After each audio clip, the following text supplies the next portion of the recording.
실패에 무척 취약한 사람, 실패에 무척 취약한 사람이라는 제목으로 하나님 말씀 증거하도록 하겠습니다. 오늘 본문은 에베소 교회를 향한 사도 바울의 두 번째 기도문입니다. 그냥 우리 단순하게 한번 살펴보도록 하겠습니다. 첫 번째, 기도할 때는 태도가 중요하다는 것입니다. 14, 15절 보십시오. 이러므로 내가 하늘과 땅에 있는 각 족속에게 이름을 주신 아버지 앞에 무릎을 꿇고 비노니. 우리가 기도합니다. 기도할 때 여러분들 무슨 고민을 하십니까? 무슨 기도를 할까? 내용 때문에 고민을 많이 합니다.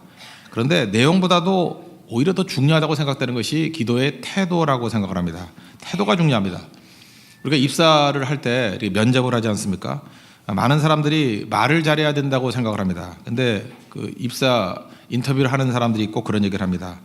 정답을 말해야지, 이렇게 그런 생각을 갖고 있는 게 올바른 게 아니라는 거예요. 오히려 정답을 원하는 게 아니라 그 사람이 대답하는 그 태도를 더 많이 본답니다. 그 사람의 말이 아니라는 거예요.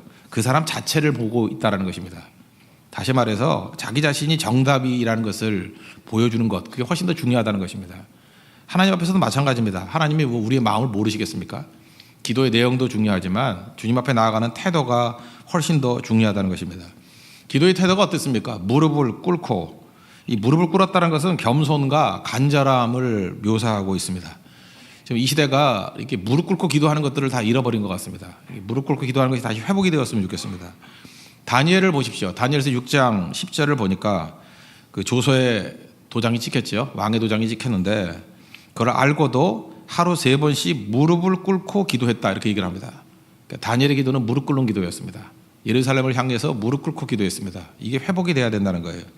엘리야도 갈멜산에서 바알과 아사랴의 850명의 선지자들과 싸울 때 열왕기상 18장 42절 보니까 땅에 꿇어 엎드려 그의 얼굴을 무릎 사이에 넣고, 저는 이렇게 성경 있는 그대로 하는 걸 참 좋아했습니다. 그래서 꿇어 엎드려서 무릎 사이에 머리를 쳐박았어요. 그랬더니 앞으로 구르더라고요.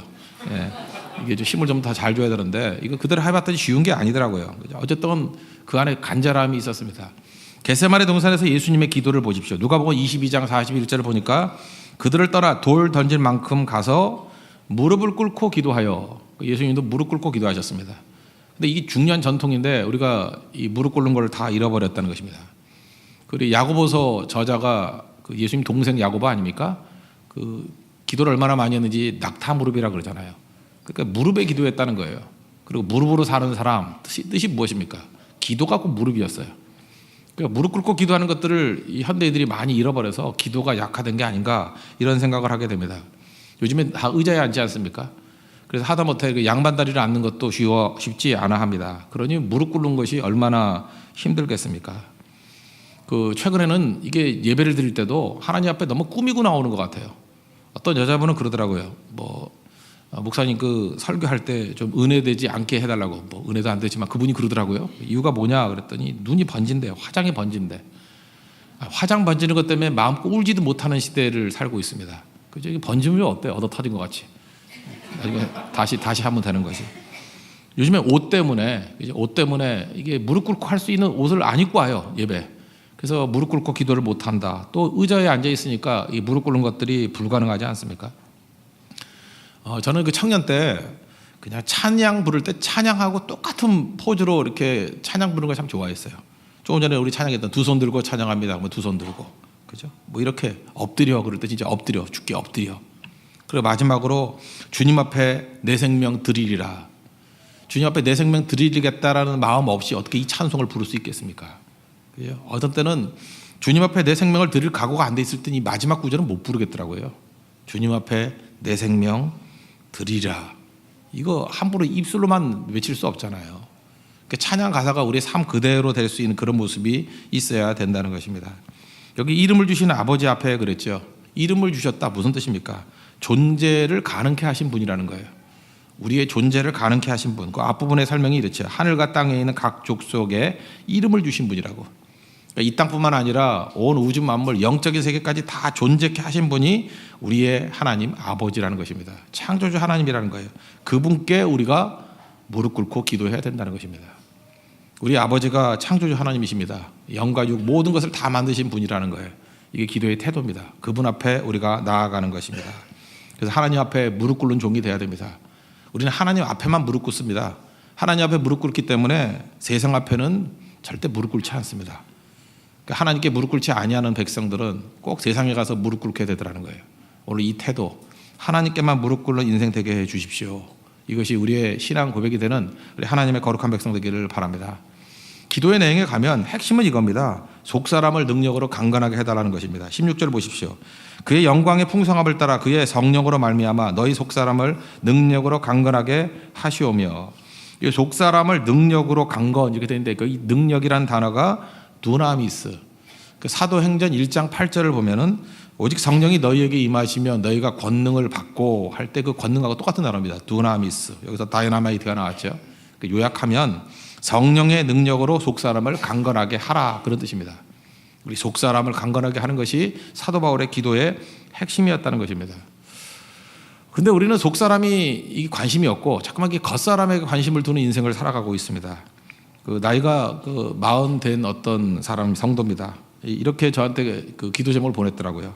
나이가 40이 되었는데 사람은 언제나 힘이 듭니다. 그러니까 인간관계가 힘들다는 거예요.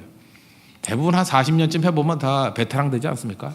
근데 40년을 살아도 인간관계만은 쉽지 않다는 거예요. 사람은 언제나 힘이 듭니다. 인간관계가 힘이 들다는 것입니다. 그래서 여러분, 인간관계가 너무 힘드니까 자기 자신을 이렇게 강한 이미지를 보이려고 하는 것들이 우리 몸에 배 있습니다. 특별히 여자분들 같으면 직장생활 한 10년 지나면 달라져요, 얼굴이. 그죠? 남자분들은 원래 달라져 있고. 그래서 강팍이라는 단어하고 강건이라는 단어는 다르죠. 강팍은 뭡니까? 속하고는 관계없이 껍데기만 강한 척하는 걸 강팍이라 그래요. 이 강건은 무엇입니까? 강건은 속에서부터 강하고 담대한 거. 이게 강건함이죠. 그래서 고린도서 4장 16절을 보니까 우리의 겉사람은 낡아지나 우리의 속사람은 날로 새로워지느니라. 이게 강건이에요. 근데 우리는 강팍 쪽으로 많이 간다는 것입니다. 그 세상이 우리에게 만만치 않으니까 우리가 강하게 보이려고 하는 일들 중에 하나가 뭐냐 하면은 내면을 분노로 채우는 거예요. 그래서 분노로 채우면은 다른 사람들이 볼 때 우리가 강해 보여요. 그래서 무슨 자동차 접촉사고 나고 하면 막 소리 지르고 나오잖아요. 그러지 않아요? 강해 보이려고. 사실 아무것도 아닌데 강해 보이려고. 혼자만 나오는 게 아니잖아요. 그 와이프도 같이 소리 지르고 나오잖아요. 부부가 쌍으로. 그죠? 그럴 때가 있지 않습니까? 그거 왜 그래요? 강해 보이려고.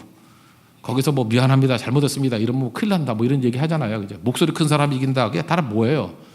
세상이 각박하다 보니까 이렇게 강한 척하지 않으면은 살아남지 못한다는 거예요. 그게 몸에 배인 거예요. 또 어떤 사람은 속을 술로 채웁니다. 술 마시면 강해 보이잖아요. 그죠? 이렇게 술 기운에 고래고래 소리 지르고. 참 불쌍한 건데 그러고 살아가는 겁니다. 너무 약하니까 술 기운으로 살아가고 있는 거예요. 또 어떤 사람은 미움을 채웁니다. 이 분노심과 미움이 채워지면 좀 강해지거든요. 겉으로 강한 거지 사실 속은 다 썩고 있는 것인데 그걸 모르고 있다는 것입니다. 왜 이렇게 인생을 살아가죠?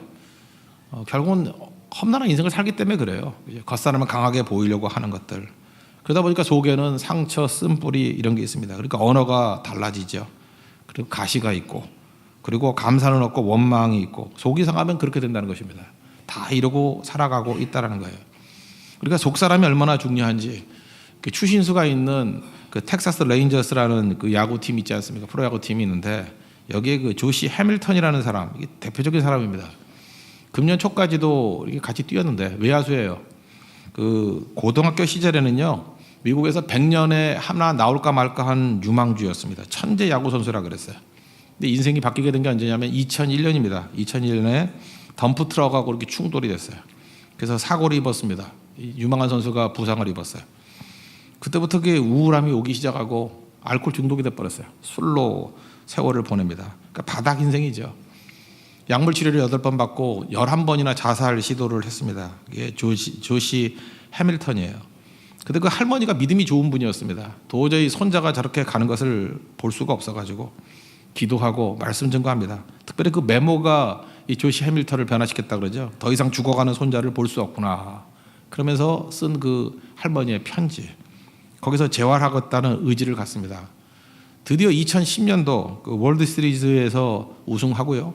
MVP까지 됐습니다. 그래서 인간 승리의 상징이에요. 그가 속은 약했지만 다시 일어날 수 있는 힘이 할머니 때문에 새 인가지고 일어났어요. 그래서 2010년도에는 최고가 됐다고요. 근데 또 어려움이 또 오는 거예요. 2011년 5년 전입니다. 그 소방관 한 사람이 그 편지를 보냈어요. 그 사람이 그 세런 스톤이라는 이름을 가진 소방관인데, 내가 소방관이기 때문에 아들하고 시간을 많이 보낼 수 없고 놀아줄 수 없다고, 혹시 오늘 경기하다가 그 파울볼 잡으면 나한테 줄 수 있겠냐고 편지를 보냈습니다. 그래서 서로 사인을 맞췄어요. 진짜 그 외야수니까 조시 해밀턴이 파울볼을 잡아가지고 소방관이라고 사인하는 사람, 이렇게 옷 입은 사람한테 던져줬어요. 근데 그걸 좀 넉넉히 던져줘야 되는데 그 사람만 잡으라고 이렇게 가까이 던져주다가 그거 잡으려고 하다가 앞으로 꼬꾸라 떨어졌어요. 높이가 6m예요. 그 외야가 높아가지고 6m에 떨어져서 죽었습니다. 그러니까 뭐 아들에게 그 선물로 줄라 그런 그 모습이 오히려 아버지의 죽음이 돼버렸죠. 그 현장에서 아들이 그거 본 거예요. 쿠퍼라는 아들인데 선물이 아니라 아버지의 죽음을 목도하는 뭐 그런 일이 벌어지게 됐다면, 그 이후에 조시 해밀턴 또 이게 멘탈이 약하니까 그 엄청난 죄책감에 사로잡히게 되었다는 것입니다. 그래서 또 일어나요.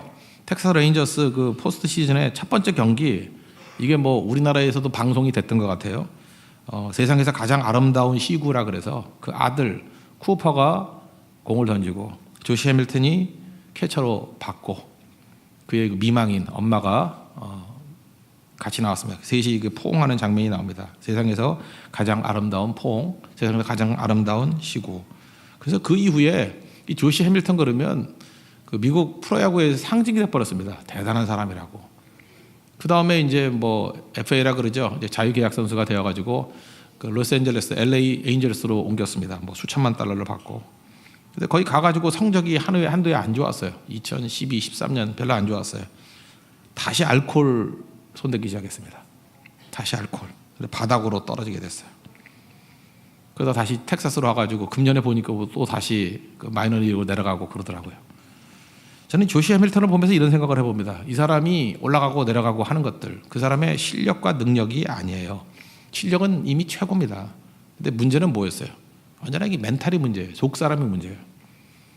여러분도 마찬가지입니다. 모든 걸 다 갖췄다 할지라도 속 사람이 무너져 버리면 조시 해밀턴 같은 천재도 무너져요. 반면에 속 사람이 강건해지기 시작하면 그 다음에 세상에서 가장 아름다운 모습이 될 수 있다는 것입니다. 이게 뭐 천국 갔다가 지옥 갔다 하는 인생이에요. 핵심이 어디에 있어요? 겉사람에 있지 않다는 것입니다. 속 사람에게 있다는 거예요. 여러분, 속 사람이 강건한 하나님의 거룩한 백성 되기를 바랍니다. 그 속 사람이 강건하게 해서 주님께서 하시는 일이 뭐냐? 이 두 가지인데, 첫째는 성령으로 말미암아 우리를 강건하게 만드신다는 거예요. 성령 충만함. 갈라디아 5장 22절 23절 보면 성령의 9가지 열매가 나옵니다. 성령의 열매는 사랑과 희락과 화평과 오래 참음과 자비와 양선과 충성과 온유와 절제니. 그 다음에 표현이 재밌어요. 이 같은 것을 금지할 법이 없느니라. 성령의 9가지 열매는 다 부드러운 거죠. 공격적인 게 하나도 없습니다. 이 같은 것을 금지할 법이 없다. 무슨 뜻입니까? 아무도 막지 못한다는 거예요. 여러분, 성령의 열매는 누구도 막지 못해요. 이거 가지고 나가면야 마귀도 막지 못한다는 거예요. 사랑과 온유, 오래 참음, 이걸 어떻게 막을 수 있겠습니까? 도저히 막을 수가 없다. 영적인 어떤 공격도 이건 막을 수가 없어요. 성령의 열매로 무장하고 나아가면 영적인 세계에서도 꼼짝을 못한다는 거예요. 배구로 친다 그러면 블로킹 있죠. 마귀가 블로킹해요. 근데 우리는 그 위에서 타점이 더 높아요. 그 위에서 때려버리는 거예요. 누구도 막을 길이 없다라는 거예요. 여러분, 세상의 도전, 사람들 뭐 겉모습 무장하는 거 다 사람이 두려워서 그런 거죠. 마귀가 두려워서 그런 거죠. 이거에 관계없이 막을 수 없는 승리가 성령의 열매에 있다는 것입니다. 성령 충만함이 중요한 거예요. 성령 충만하면 그 무엇도 막지 못해요. 저는 여러 번 경험했습니다. 성령 충만한 사람들이요, 막 한마디가 그렇게 공격을 해도 넘어지지 않아요. 끄떡도 안 해요. 지금도 성령 충만함이 없으니까 뭐 말 한마디 가지고 뭐 삐지고 넘어지고 뭐 우울증 빠지고 막 이러는 거 아닙니까? 조시 해밀턴이 만약에 성령 충만했다 그러면 이런 거에 넘어지겠어요? 넘어지는 이유가 무엇입니까? 성령 충만함으로 무장하지 못했기 때문에 그렇다는 것입니다. 자기 자신이 얼마나 귀중한 존재인지 깨닫지도 못하고 넘어진다는 거예요. 그러니까 우리는 속이 허전하니까, 다들 허전하시죠. 허전하니까 맨날 야식으로 채우잖아요. 이 빨리 주무셔가지고 새벽기도 나와서 영적으로 채워져야 되는 건데 그걸 모르고 허전하니까 잠깐 맨날 그냥 라면 먹고 만두 먹고 닭 먹고. 우리나라 밤중에 먹는 닭이 얼마나 많은지 아십니까? 그 닭만큼만 그 닭 먹는 순간에 새벽기도는 끝난 거예요. 우리 최대의 적이 닭입니다. 닭, 치킨 알아요? 치킨 먹는 날은 새벽기도 끝난 거예요. 치킨을 이겨내야 새벽이 되는 거예요. 그 왜 그래요? 허전하니까. 치킨으로 여러분 위장을 채울 게 아니라 주무시고 성령으로 우리 영혼을 채워야 된다는 거예요. 그게 우리에게 진짜 필요하다는 것입니다. 우리는 영적으로 허전함을 느껴요. 그래서 술로 채우고 담배로 채우고 폭력으로 채우고 공고로 채우고 다 채우려고 그러니까 아무것도 아닌 거죠. 성령께서 우리와 함께 해주시면 능력이 생깁니다. 우리가 가치 있음을 깨닫게 돼요. 그 무슨 뭐 동영상 한 보니까 이런 거 하나 있대요. 어떤 선생님이 뭐 수업 시간에 그랬다면서요. 5만 원짜리 신사임당을 하나 딱 펴면서 이거 가질 사람 그러니까 다 손 들더래요. 당연하죠. 5만 원짜리 들고 가질 사람은 다 같이. 두 번인가 접었대요. 가질 사람 물론 다 들지요. 그 다음에 이렇게 공같이 똘똘똘 뭐 뭉쳤대요. 던지기 편하게. 가질 사람 다 들더래요. 그거를 땅바닥에 놓고 몇 번 밟았대요. 가질 사람 다 들더래요. 뭐 그러진 않았겠지만 침까지 뱉었대요. 그 조평사에 끌려갑니다. 침까지 뱉었대요. 가질 사람 다 갖더라는 거예요. 그 다음 선생님이 주신 교훈이 있다 그러죠. 내가 이걸 갖다가 발로 짓밟고 오물에 묻혔다 할지라도 너희들이 계속 갖기를 원하는 이유는 뭐냐? 그 5만 원의 가치가 변화되지 않았기 때문에 그런 거죠. 그죠? 5만 원이 뭐 구겨진다고 가치가 변화돼요? 똘똘 말았다고 가치가 변화돼요? 있는 그대로죠. 우리도 이 땅을 살다 보면은 마귀로부터 시련당할 때가 있고요. 어떤 때는 우리를 하여금 이렇게 공격당할 때 있고 거부당할 때가 있고 상처 입을 때가 있어요. 그럼 우리는 이런 생각을 해요. 이렇게 더러운데 내가 가치가 없다. 아니에요. 우리 가치는 있는 그대로예요. 하나님의 자녀라는 가치는 변화되지 않는다는 것입니다.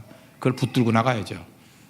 성령 충만함이 특징이 무엇인지 아십니까? 내 가치를 잃지 않는 거예요. 상황과 환경 때문에 내 가치가 무너졌다 그렇게 느끼지 않는 능력, 그게 성령 안에 있다는 것입니다. 성령의 능력으로 강건해지는 믿음의 종 되기를 바랍니다. 또 한 가지는 그리스도의 사랑으로 굳건해져야 된다는 거예요. 이 성령께서 임하게 되면 내 안에 속이 변화가 되는 거죠. 근데 그걸로 다 되는 게 아니고 17절을 보십시오. 믿음으로 말미암아 그리스도께서 너희 마음에 계시게 하시었고 너희가 사랑 가운데서 뿌리가 박히고 터가 굳어져서 그랬죠. 믿음으로 예수가 거한다. 이게 무슨 뜻이겠어요?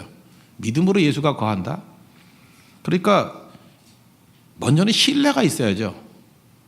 지금 우리가 급한 사랑한다 그러잖아요. 뭐 만난 다음에 뭐 일주일 만에 사랑이 이루어지고 그런 거 아니에요. 사랑은 시간이 필요한 거 아닙니까? 우리가 교제를 하는 것도 좀 충분한 시간이 있어야 될 이유가 뭐냐 하면 여러분 신뢰하지 않는 사람을 사랑할 수 있어요? 그럴 수 없죠. 그러니까 성령께서 오시면 먼저 신뢰, 믿음이 생기는 거예요. 믿음 다음이 사랑이에요. 그러니까 신뢰 이후에 사랑에는 시간이 필요한 거라고요. 그래서 성령이 오시면 예수님에 대한 믿음이 생겨요. 그 다음 믿음에서 끝나는 게 아니라 믿음이 어디까지 가야 되냐 하면 사랑으로 가야 되는데 사랑이 하는 일이 뭐냐 하면 뿌리가 박히고 사랑에서 뿌리가 내리는 시간이 필요하고 또 터가 굳어진대요. 단단해진대요. 이걸 우리식으로 표현하면 뭐예요? 멘탈 강자가 되는 거예요. 그냥 성령이 오셨다고 그냥 강해지는 게 아니고 거기서 시간이 필요해요. 그리스도 사랑 안에서 이렇게 다져지는 거예요. 그럼 뿌리가 깊어지고 그 다음에 터가 굳어진대요. 그래서 강한 종이 된다는 것입니다. 여러분 사랑의 뿌리를 내리고 있습니까? 터가 굳어져 있습니까? 이 흐물흐물해요. 그리스도의 사랑을 깊이 교제하지 못했기 때문에. 그래서 멘탈이 너무너무 약한 거예요. 맨날 넘어지는 거예요. 그리스도의 사랑 안에서 뿌리를 내리고 터가 굳어지는 그 모습이 반드시 있어야 된다는 것입니다. 그러면 어떤 일이 벌어지냐? 내 안에 있는 모든 연약함들을 다 강함으로 변화가 되고 나를 통해서 능력이 드러나기 시작해. 사도행전에 나타나는 성도들의 모습이에요. 사랑 안에서 뿌리를 내리고 터가 굳어지는 모습. 그게 성도의 모습이라는 것입니다. 그래서 사랑 안에서 뿌리 내리고 굳어지는 그 다음 단계까지 꼭 나아가야 된다는 것입니다. 그 전라남도 어디 가면요, 그 향나무가 있대요. 향나무가 있는데 이거 너무 내가 일부러 구체적으로 얘기를 안 하는 거예요. 찾아갈까봐. 전라남도 어디에 향나무가 있는데 무슨 소문이 났냐 하면요, 그 옆에서 살면은 암이 치료된다라는 소문이 났대요. 암 치료가 된다고. 그럴 리가 있다 그러는데 꽤 이렇게 치유받았던 사람이 좀 있는가 봐요. 그래서 그게 소문이 막 나가지고요, 전국에서 사람들이 막 몰려들기 시작합니다. 사람 별로 살지도 않는데 거기 막 몰려들기 시작했어요. 그래서 초가집 하나가 월세 100만 원이래요. 그러니까 문제가 있죠. 근데 그거 뭐 사실 아닐 가능성도 크니까 구체적으로 하면 또 갈까 봐 걱정이 돼서 그냥 잘나가면 또 어딘가에. 그 다음 얘기가 중요한 거예요. 향나무 곁에만 있어도 치유가 된다라는 확신이 있잖아요. 그 향나무보다 더 중요한 게 무엇입니까? 예수님이죠. 예수님 안에 있는 백성들이 그런 연약함들을 치유 못하겠습니까?